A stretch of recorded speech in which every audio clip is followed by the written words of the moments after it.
The dusky hues of sunset lit his apartment, similar to the amber lights lining the walls of her new place. Even though she didn't spot him in the main living area, from the sizzle in the kitchen and the smell of bacon wafting her way, she knew he was home. "Hey," she called as she strode into the kitchen. "I've got some great news." He stood by the stovetop, tending a skillet full of bacon and another of scrambled eggs. Before you say anything, let me get this out. I stepped over the line with the Jared stuff, and I'm sorry. I am too. She took a seat at the table. Sorry for the jabs about the girls. A tense silence descended on the room. She fidgeted with the strap on her bag. Dinner? He offered, gesturing to the breakfast foods he'd prepared. A peace offering of bacon is always welcome.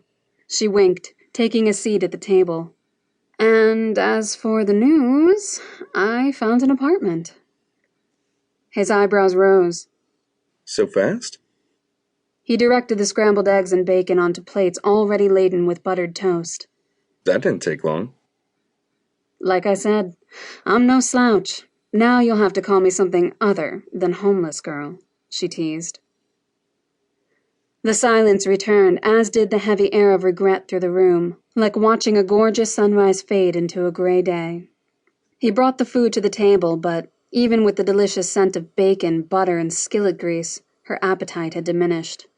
Still, she forked up her scrambled eggs, shoving the best bits into her mouth. When are you moving in? He asked through bites of bacon. Tonight. She didn't lift her gaze from the plate because she didn't want to see his reaction. If he was happy, she'd be crushed. If he was sad, well, she wouldn't know how to handle sadness either. But hey, even though I'm moving doesn't mean you've gotten rid of me at the diner. You're like a cockroach. That's me, one of the roaches. Neve jabbed a thumb at herself while nibbling her toast. Every glance she stole at Brendan felt like a final one. Ridiculous, since her move placed her a mere 10 minutes away.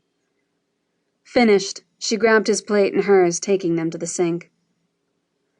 Surveying her space from the last week, she didn't have anything to worry about packing. Veronica had taken care of most of her stuff. Everything she owned was inside her suitcase, the same one she had arrived with. The brass key weighed down her pocket, a reminder of her new home. Even though she had to leave, she hadn't wanted to go like this, unresolved with the heaviness of everything they never got to say suspended in the air. When they met a week or so from now, it would be at the diner, with everyone else. She wasn't the type of girl he'd call for a date, just the type he'd grab pizza with after a shitty night. She wrapped her fingers around the handle of her suitcase and lifted her gaze to meet his.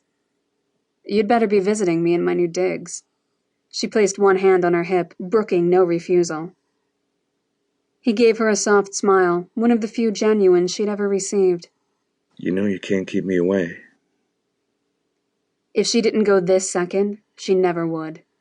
Not if she lost herself any further into those eyes. She stuck her hand out, offering a shake. Thank you for everything.